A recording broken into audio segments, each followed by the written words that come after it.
Julien Chapdelaine pour les fonds de recherche du Québec. Je suis actuellement encore aux Journées de la relève en recherche, directement à Sherbrooke, un événement co-organisé par l'ACFAS et les fonds de recherche. Et là, je suis avec Ariane du Comité intersectoriel étudiant et Jean Clermont. Ariane a participé à l'organisation d'une simulation. Le Comité intersectoriel étudiant, auparavant, ont consulté la relève étudiante, mais cette année, ils ont décidé de leur faire vivre une expérience. Et là, Ariane, vous avez décidé de leur faire vivre une expérience de brève politique qui portait sur l'intelligence artificielle.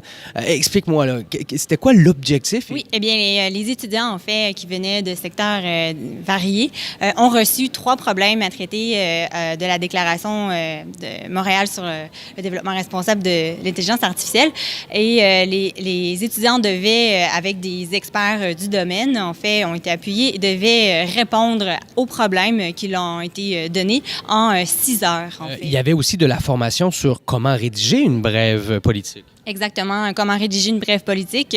Qu'est-ce qu'une politique publique? En fait, aussi toute la question de la rhétorique politique et également des experts en intelligence artificielle pour expliquer un petit peu plus le concept, étant donné que les étudiants n'étaient pas experts du domaine. Oui, on avait un jury, en fait, 3 jurys pour déterminer le gagnant et j'ai avec moi un membre de l'équipe gagnante. En fait, nous étions une équipe de 4, Gaël, moi, Jean Clermont, puis Isabelle et Philippe. Donc, nous avons travaillé sur l'IA, l'intelligence artificielle, justement. Donc, par rapport, c'était la problématique des fausses nouvelles dans les médias.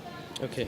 Puis, qu'est-ce que tu as acquis comme compétences que tu n'avais pas? Sur quoi ça t'a ouvert les yeux, disons, la rédaction et la participation à une telle simulation? Quand on va rédiger une brève politique, c'est important pour les décideurs politiques de recevoir des recommandations des chercheurs et ça leur aide à prendre des décisions pour mieux répondre aux besoins de la société.